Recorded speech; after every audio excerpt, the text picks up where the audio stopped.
نحمده ونصلي على رسوله الكريم أما بعد فأعوذ بالله من الشيطان الرجيم بسم الله الرحمن الرحيم سبحان الذي أسرى بعبده ليلا من المسجد الحرام إلى المسجد الأقصى الذي باركنا حوله لنريه من آياتنا إنه هو السميع البصير صدق الله العظيم. سامعین محترم اور معزز ساتھیوں،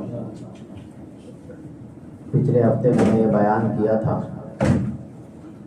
کہ ملک شام اور فلسطین کے علاقے کی کیا فضیلت ہے، اور اس علاقے میں ہمیشہ ایک جماعت ایسی رہے گی جو دشمنوں سے لڑتی رہے گی،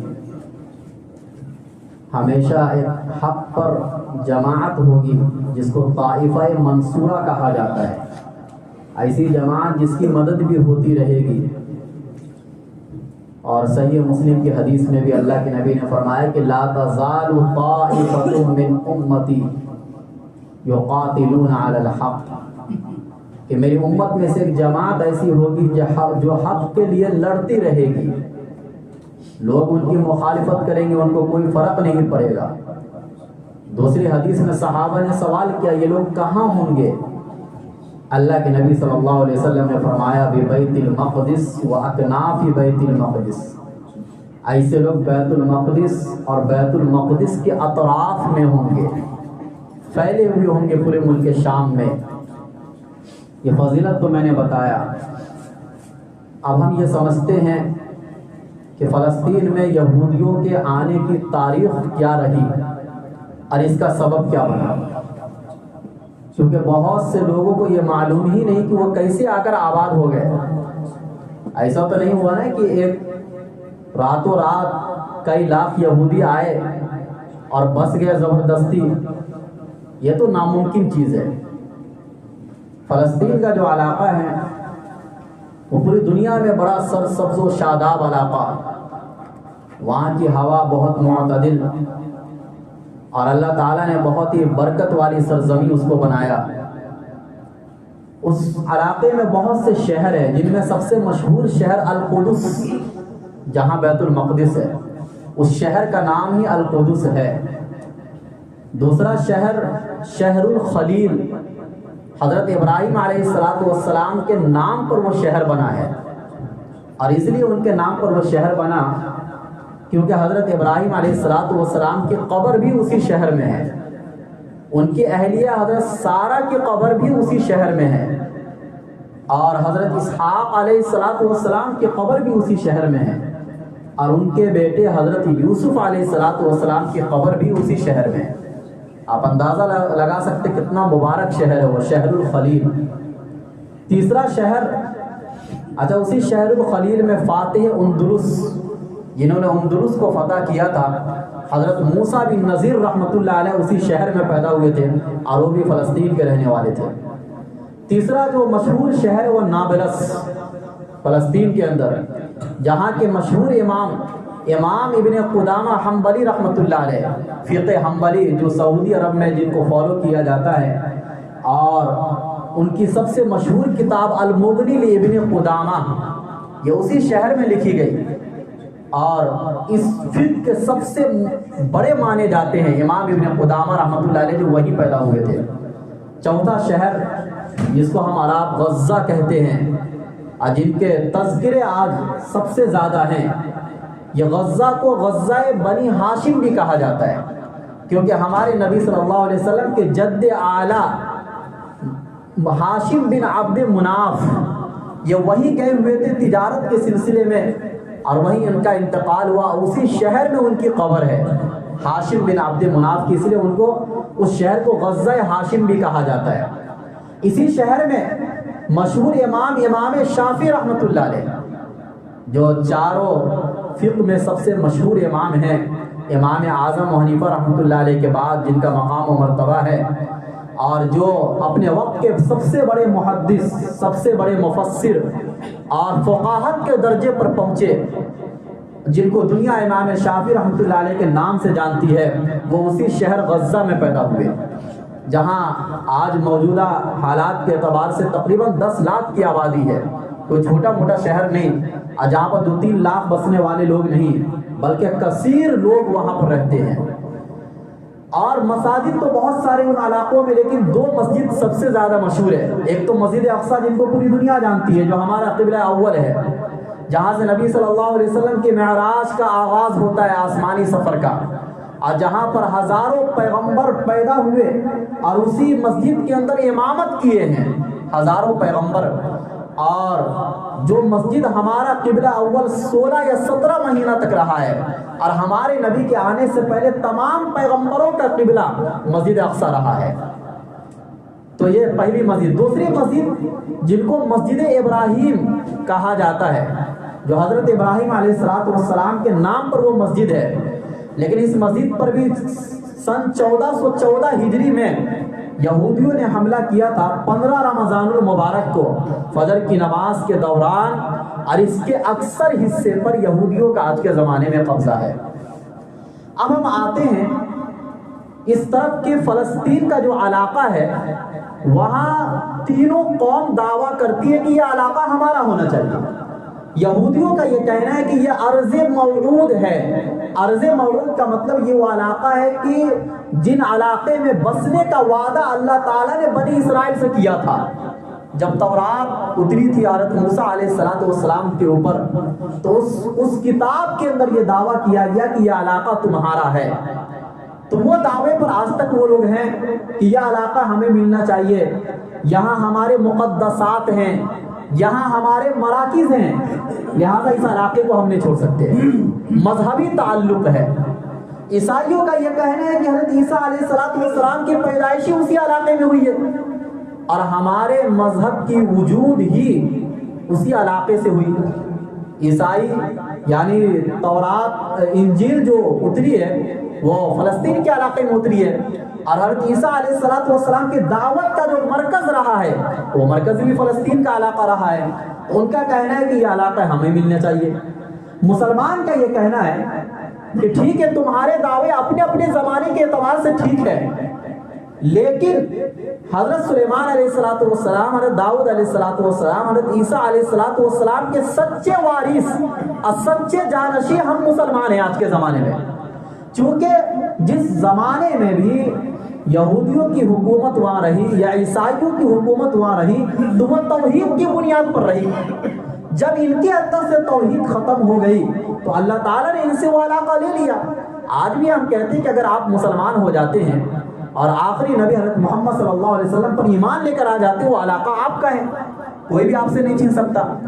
لہذا جو حضرت داؤد علیہ السلام، حضرت سلیمان علیہ السلام، حضرت موسیٰ علیہ السلام، حضرت عیسیٰ علیہ السلام، چونکہ یہ 4 پیغمبر اس علاقے میں مشہور رہے ہیں۔ حضرت موسیٰ علیہ السلام تو اصلاً مصر میں پیدا ہوئے اور وہاں انہوں نے دعوت کا کام شروع کیا، لیکن اللہ تعالیٰ نے ان سے یہ کہا تھا کہ آپ ارض مقدس جاؤ اور اس علاقے کو فتح کرو، لیکن یہ وہ قوم تھی یہودی کہ جو وہاں جانے سے پیچھے ہٹ گئی تھی لڑائی کی بنیاد پر، کہ ہم بزدل قوم ہیں، غلامی کی زندگی گزاری تھی صدیوں تک، لہذا اس قوم میں لڑنے کی صلاحیت نہیں تھی۔ تو اللہ تعالیٰ نے سزا یہ دی تھی کہ کئی سالوں تک ایک ہی میدان میں وہ پڑے رہے، اس میدان سے نکل نہیں پاتے تھے۔ پھر اللہ تعالیٰ نے دوسرے پیغمبر کے ذریعے سے اس علاقے کو فتح کیا۔ پھر حضرت داؤد علیہ السلام کے زمانے میں یہودیوں کی حکومت اس علاقے پر آئی، لیکن جب بھی آئی تو ہم یہ کہتے ہیں کہ وہ توحید کی بنیاد پر آئی۔ اگر ان میں توحید نہیں ہے، اسلام نہیں ہے، ایک اللہ کو ماننے کا جذبہ نہیں ہے، تو وہ علاقہ ان لوگوں کو نہیں مل سکتا ہے۔ یہ علاقہ انہی کے قبضے میں رہے گا جو ایک اللہ کو مانتے ہیں۔ شروع سے یہی چلتا ہوا آ رہا ہے۔ اب اس علاقے میں اصل آبادی کن کی تھی اور وہاں کے اصل باشندے کون لوگ ہیں؟ یہ کنعانی لوگ ہیں۔ آج سے تقریباً 4500 سال پہلے عرب سے ہجرت کر کے یہ لوگ فلسطین کے علاقے میں گئے تھے۔ حضرت عیسیٰ علیہ السلام سے بھی بہت پہلے، حضرت موسیٰ علیہ السلام سے بھی پہلے ہجرت کر کے وہ لوگ فلسطین گئے، اور صدیوں تک وہ لوگ وہی رہے، وہی ان کی بود و باش ہوئی، وہی انہوں نے زندگی گزاری۔ پیغمبر آتے رہے، اور دوسرے بڑے بڑے بادشاہ آتے رہے، حکومت الگ الگ لوگوں کی رہی، لیکن اصل جو وہاں کے باشندے تھے وہ کنعانی لوگ تھے۔ جب اسلام آیا سن 15 ہجری میں حضرت عمر فاروق رضی اللہ تعالیٰ عنہ کے دور خلافت میں جب مسجد اقصی فتح ہوئی اور فلسطین کا علاقہ فتح ہوا، تو سن 15 ہجری میں وہی لوگ جو کنعانی تھے وہی لوگ مسلمان ہوئے۔ ایسا نہیں ہے کہ الگ سے کہیں سے مسلمانوں کو لا کر وہاں بسایا گیا، جو آج یہ لوگ دعویٰ کرتے ہیں کہ بھائی مسلمان الگ علاقے سے آئے، نہیں، جو کنعانی لوگ تھے، جو پہلے اللہ کو نہیں مانتے تھے، جو بت پرست قوم تھے، اور ان پر الگ الگ لوگوں کی حکمرانی ہوئی، لیکن وہ اپنے شہر کو چھوڑ کر کہیں بھی نہیں گئے، وہ لوگ انہی لوگوں پر فتح ہوئی اسلام کی، اور وہ سارے کے سارے لوگ مسلمان ہو گیا۔ چونکہ ان کی زبان پہلے سے عربی تھی تو اسلام لانے کے بعد بھی ان کی زبان عربی رہی، اور آج تک عربی زبان ہے۔ تقریباً یہ 1400 سال تک فلسطین کے علاقے پر انہی کنعانی لوگوں کا قبضہ رہا، اور مسلمانوں کا، اگر ہم آپ کہتے ہیں نبی صلی اللہ علیہ وسلم کے جانے کے بعد مسلمانوں کا قبضہ رہا 1400 سال تک، 90 سال چھوڑ کر بیچ میں جو صلیبی جنگ ہوئی، سلطان صلاح الدین ایوبی رحمۃ اللہ علیہ نے اپنے زمانے میں مسجد اقصی کو فتح کیا، تو وہ اس بیچ میں فلسطین پر کہ عیسائیوں کا قبضہ رہا 90 سال تک۔ اس 90 سالہ دور کو چھوڑ کر پورے 1400 سال تک مسلمانوں کا قبضہ رہا۔ اب ہوا یوں کہ یہ جو یہودی قوم تھی یہ ذلیل قوم ہے۔ اللہ تعالیٰ نے قرآن کریم میں 2 جگہ پر فرما دیا کہ ذلت کا تھپا ان کے اوپر لگا دیا گیا ہے، دنیا میں کہیں بھی یہ آباد نہیں ہو سکتی ہے سوائے 2 صورتوں کے۔ ایک صورت تو یہ ہے کہ یہ اللہ کا سہارا لے لے اور اللہ کو ماننے لگ جائے تو ان کا اپنا ملک بھی ہو سکتا ہے۔ دوسرا سہارا یہ کسی بڑی طاقت کو یا اپنی پشت پناہی میں لے لے، کسی بھی بڑی طاقت کو یا اپنی پشت پناہی میں لے لے۔ جب صلیبی جنگ ہوئی تھی، سلطان صلاح الدین ایوبی رحمۃ اللہ علیہ نے عرب ممالک سے سارے یہودیوں کو بھگا دیا، تو یہ قوم پھر یورپ کے الگ الگ علاقوں میں آ کر آباد ہوئی۔ کچھ لوگ برطانیہ میں، ان کے جو بڑے بڑے امیر لوگ تھے وہ لوگ برطانیہ میں آ کر آباد ہوئے، کچھ لوگ فرانس میں، کچھ روس میں، کچھ جرمنی میں، اور اسی طریقے سے اٹلی وغیرہ ان علاقوں میں آ کر یہ لوگ آباد ہوئے۔ لیکن یہ قوم ہمیشہ سے غدار رہی ہے، اور ان کی فطرت، ان کی نیچر ہمیشہ سے غلط رہی ہے۔ یہ لوگ نبیوں کو قتل کیے ہیں تو دوسروں کو کہاں بخشیں گے؟ ان کا نظریہ یہ ہے کہ دنیا میں سب سے اچھے لوگ ہم ہی ہیں، اور ہمارے علاوہ دنیا میں کسی کو جینے کا حق نہیں ہے۔ یہ ان کا نظریہ، ان کے آج کی موجودہ کتاب جس کو تورات یہ لوگ بولتے ہیں، اس کتاب میں یہ بات لکھی ہوئی ہے آج بھی، اور اسی لیے یہ لوگ پوری دنیا میں ہمیشہ محنت کرتے ہیں۔ تو برطانیہ کے لوگوں کو ان کے اوپر بہت غصہ آیا۔ سن 1294 میں برطانیہ سے ان کو نکال دیا گیا، سن 1306 میں ان کو فرانس سے نکال دیا گیا، اور سن 1470 میں ان کو اٹلی سے نکال دیا گیا، اور الگ الگ علاقوں سے 1510 میں ان کو روس سے نکال دیا گیا، اور 1551 میں ان کو جرمنی سے نکال دیا گیا۔ دنیا میں کہیں بھی کوئی ملک بھی ان کو اپنے یہاں رکھنے کو تیار نہیں تھا، ان کی غلط حرکتوں کی وجہ سے۔ یہ جس ملک میں بھی جاتے تھے اس ملک کو کھوکھلا بنانے کی کوشش کرتے تھے، اور دخل اندازی کرنا، یعنی ان کے کاموں میں دخل اندازی کرنا ان کی فطرت رہی ہے ہمیشہ سے۔ لیکن یہ وہ زمانہ تھا جب عرب بہت مضبوط تھے، اور پوری دنیا میں عربوں کا سکہ چلتا تھا۔ جس طریقے سے آج یورپ کا سکہ چلتا ہے، وہ دور تھا کہ عربوں کا سکہ چلتا تھا سلطان صلاح الدین ایوبی رحمۃ اللہ علیہ کے بعد۔ اس سے پہلے بھی چلتا تھا، لیکن ان کے بعد بھی چلا کئی صدیوں تک۔ ان کے رائے یا مشورے کے بغیر، عربوں کے رائے یا مشورے کے بغیر دنیا میں کوئی کام نہیں ہو سکتا تھا۔ لیکن آہستہ آہستہ خلافت عثمانیہ کمزور ہوتی چلی گئی، تو اس کمزوری کی وجہ سے یہودی لوگ دوبارہ سے الگ الگ علاقوں میں آباد ہونا شروع ہو گئے۔ جن علاقوں سے نکالے گئے تھے، برطانیہ، فرانس، یعنی یورپ کے علاقوں میں یہ لوگ آباد ہونا شروع ہوئے۔ ان کا ایک مصنف، اس نے کتاب لکھی، روم اور یروشلم نام سے کتاب لکھی، جس کتاب میں اس نے سارے یہودیوں کو یہ کہا کہ آپ لوگ جہاں بھی رہو مل جل کر رہنا سیکھو۔ مل جل کر، چونکہ ان میں مل جل کر رہنا تھا ہی نہیں نا، تو اس کتاب کے ذریعے سے انہوں نے اپنی قوم کو یہ دعوت دی کہ فی الحال آپ کو یہ کام کرنا پڑے گا اپنے آپ کو مضبوط بنانے کے لیے۔ چنانچہ ان کی قوم تیار ہو گئی اور جہاں کہیں بھی رہے تو پھر مل جل کر رہنے لگ گئے لوگ۔ دوسری کتاب لکھی گئی جس کتاب کو لکھنے والا روس کا ایک یہودی تھا، اور اس نے اس کتاب میں یہودی وطن بنانے کا خاکہ پیش کیا کہ یہودیوں کا بھی اپنا ایک وطن ہونا چاہیے۔ مسلمانوں کے وطن بہت سارے ہیں، عیسائیوں کے وطن بہت سارے ہیں، لیکن پوری دنیا میں کہیں بھی اس زمانے میں یہودیوں کا کوئی وطن نہیں تھا۔ آباد ہونا الگ چیز ہے، اپنا ملک اور اپنا وطن ہونا الگ چیز ہے۔ چنانچہ اس کتاب میں اس نے یہودیوں سے یہ کہا کہ آپ تعلیمی میدان میں آگے بڑھو، آپ عسکری میدان میں آگے بڑھو، آپ معاشیات میں آگے بڑھو، آپ کمانے میں آگے بڑھو، اپنے آپ کو مضبوط بناؤ، لیکن دخل اندازی مت کرو کسی بھی ملک کے اندر۔ لہٰذا یہ نصیحت ان کو ملی اور اس اعتبار سے ہر میدان میں یہودی آگے بڑھتے چلے گئے۔ ایک تیسرا یہودی جس کا نام تھا تھیوڈ ہرزل، غالباً یہ نام تھا، اس نے ایک کتاب لکھی اور اس کتاب کا نام سہوینیت کے نام پر رکھا گیا۔ یہ سہوین ایک پہاڑ کا نام ہے یروشلم کے اندر، اس پہاڑ کی طرف نسبت کرتے ہوئے آج کے یہودی کو، جو ظالم یہودی ہے، اس کو یہ نام دیا گیا۔ اس نام سے ایک تنظیم اس زمانے میں بنی۔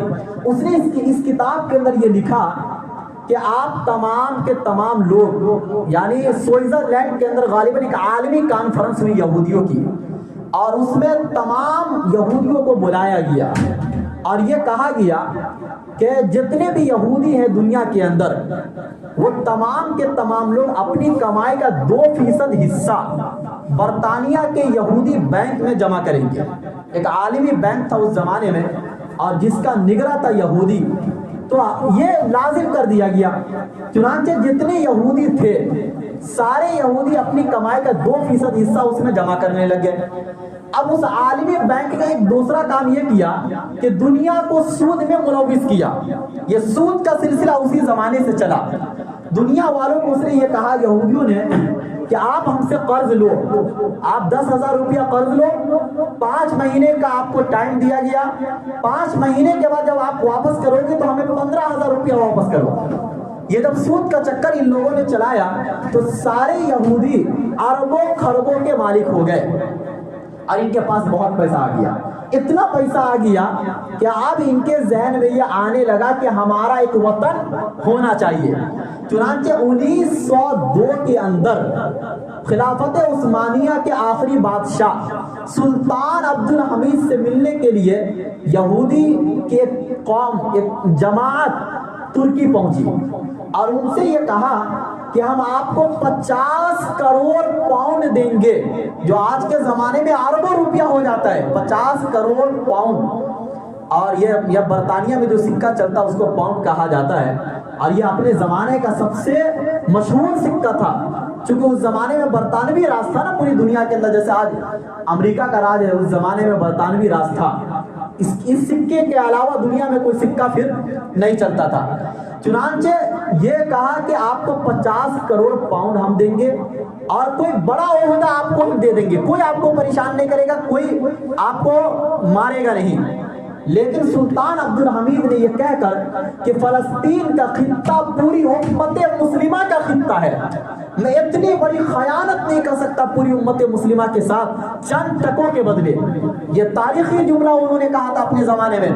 اگرچہ خلافت عثمانیہ اس زمانے میں معاشی اعتبار سے بہت کمزور ہو گئی تھی اور ان کو پیسوں کی بہت ضرورت تھی، لیکن اس کے باوجود بھی ان میں غیرت تھی، دینی غیرت، اور انہوں نے یہ کہہ کر ان پیسوں کو ٹھکرا دیا تھا کہ فلسطین کا جو علاقہ ہے یہ پوری امت مسلمہ کا علاقہ ہے۔ لیکن یہودی چین سے بیٹھنے والے کہاں تھے؟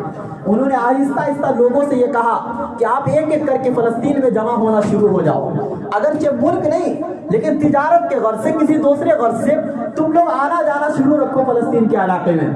اور انہوں نے یہ کیا کیا کہ عربوں کو اور ترکوں کو، ترکیوں کو آپس میں لڑانے کا منصوبہ بنایا اور وہ منصوبہ اس طریقے سے کامیاب ہوا کہ دنیا کی پہلے جنگ عظیم سن 1914 میں لڑی گئی. 1914 سے لے کر 1918 تک تقریباً 4 سال تک دنیا کی پہلی جنگ عظیم چلی ہے. اس جنگ کے اندر ترکی نے جرمنی کا ساتھ دیا تھا اور عرب کسی کا بھی ساتھ نہیں دے رہے تھے، لیکن یہودی نے اپنی مکاری کے ذریعے سے عربوں کو یہ کہا کہ آپ برطانیہ کا ساتھ دو.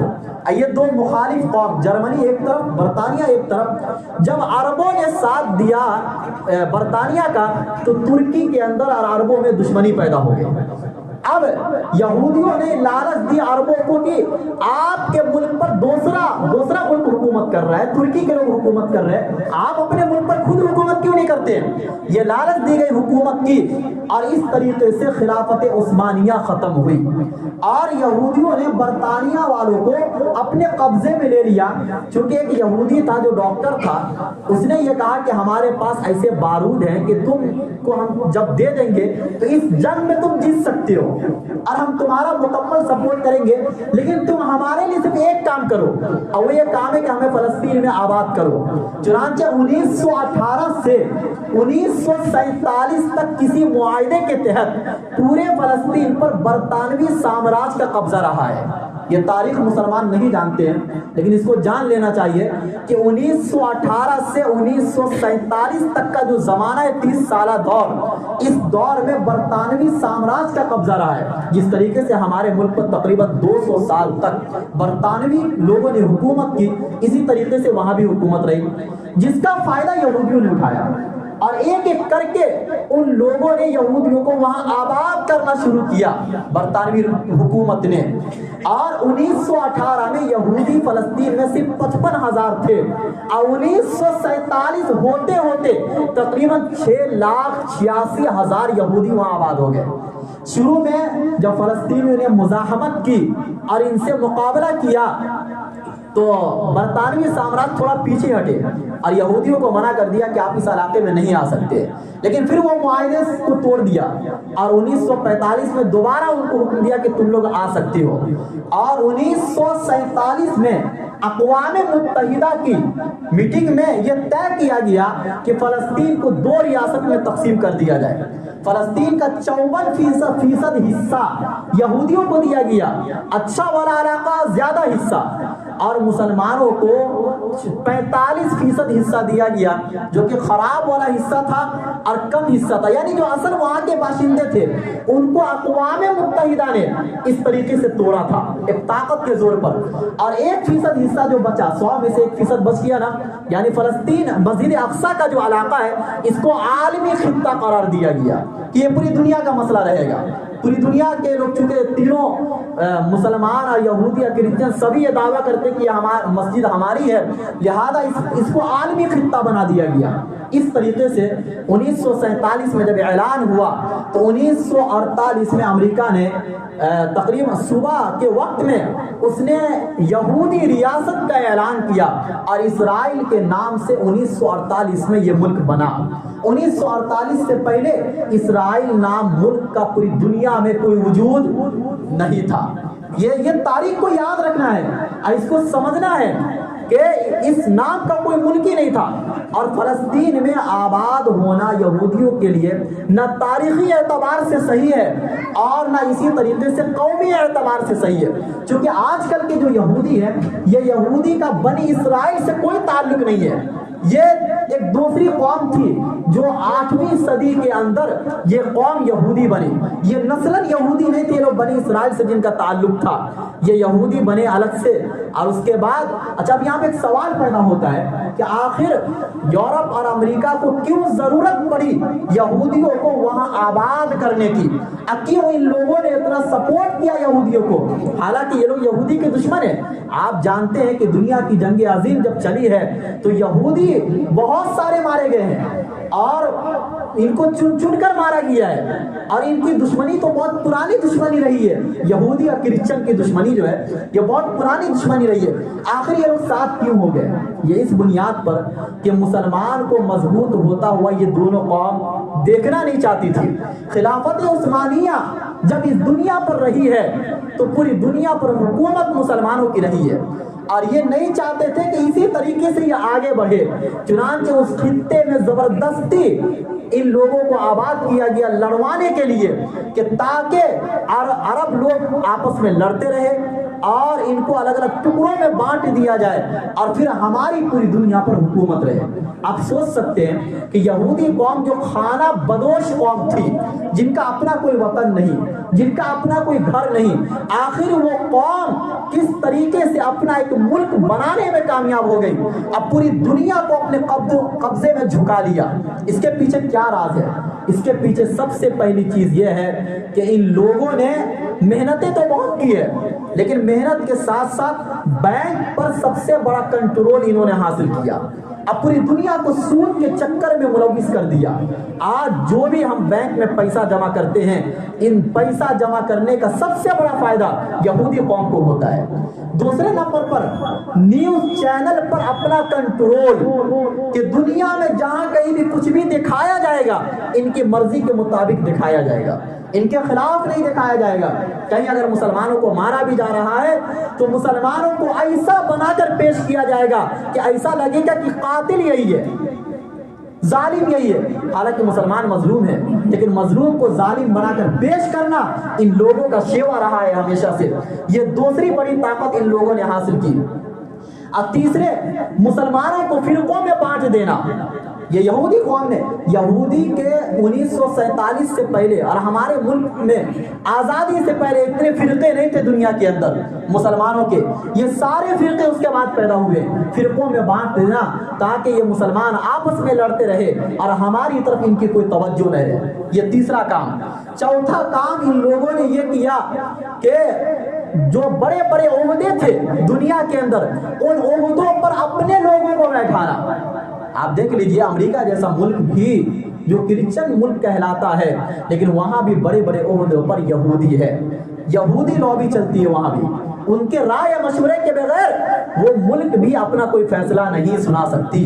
یہ بڑے بڑے عہدوں پر پھر یہ فائز ہوئے، اور اسی طریقے سے ان لوگوں نے عالمی تجارت، بڑی بڑی جو تجارتیں ہوتی ہیں ان تجارتوں پر اپنا قبضہ جمایا۔ اور سب سے بڑی چیز، مسلمانوں کے دلوں سے جذبہ جہاد کو ختم کر دیا۔ قتال اور لڑنا یہ تو مسلمانوں کا شیوا رہا ہے، یہ تو ہمارے نبی صلی اللہ علیہ وسلم کی سنت رہی ہے۔ اس سنت کو مسلمانوں کے دلوں سے مٹایا گیا یہ کہہ کر کہ یہ دہشت گردی ہے، اور یہ کہا گیا کہ لڑنا پڑنا کوئی اچھی چیز تھوڑی نہ ہے، کسی کا خون بہانا۔ اور یہ وہ قوم ہے جنہوں نے جہاد کو اپنایا، یہ لوگ تو لڑ رہے نا۔ قرآن کی جو آیت ہے کہ تم اپنے پاس اتنی طاقت جمع کر کے رکھو کہ دشمن تم سے ڈرے، اس آیت پر تو یہودیوں نے عمل کیا نا، اس آیت پر تو عیسائیوں نے عمل کیا نا، مسلمانوں نے تو عمل کرنا چھوڑ دیا، تو دنیا اور ہماری دشمن ہم سے کیسے ڈرے گی؟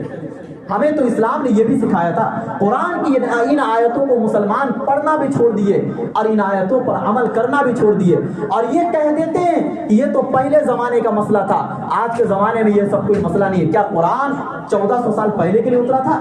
قیامت تک کے لیے قرآن اترا ہے۔ قرآن کی ہر آیت اور قرآن کا ہر حکم قیامت تک کے لیے۔ ہمیں جب کبھی بھی کامیابی ملے گی بغیر قتال کے کامیابی نہیں ملے گی۔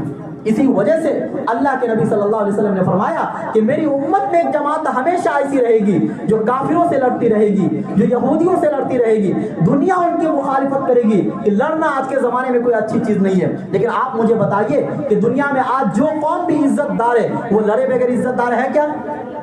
اب بتا دیجئے، کوئی ایک مثال مجھے دے دیجئے۔ وہ قوم تو لڑ رہی ہے، اپنی عزت کے لیے لڑ رہی ہے، ان کے ایک آدمی پر، ایک عورت پر کوئی حملہ کر دے ساری قوم اٹھ جاتی ہے لڑنے کے لیے، اور ہم مسلمان ہیں، ہمارے پاس وہ طاقت ہی نہیں ہے۔ لیکن دنیا میں جب مسلمانوں کی حکومت تھی، آپ تاریخ کا مطالعہ کیجئے، ایک عورت پر صرف حملہ ہوا تھا اور اس کے پیچھے کوئی ایک آدمی دوڑا تھا جس کی بنیاد پر پوری حکومت مقابلے کے لیے تیار ہو گئی تھی۔ یہ وہ زمانہ تھا مسلمانوں کا، انشاءاللہ وہ زمانہ پھر آئے گا۔ یہ اللہ کا وعدہ ہے، وَالَّذِي أَرْسَلَ رَسُولَهُ بِالْهُدَى وَدِينِ الْحَقِّ، کہ اللہ تعالیٰ اس دین کو، جو دین نبی صلی اللہ علیہ وسلم کے ذریعے سے ہمیں اور آپ تک بھیجا ہے، اس دین کو پورے دین پر غالب کر کے رہے گا۔ لیکن یہ غلبہ بھی جہاد کے بغیر نہیں ہوگا۔ جب عیسیٰ علیہ السلام دنیا میں آئیں گے، ان کا بھی پہلا کام تو یہی ہوگا نا،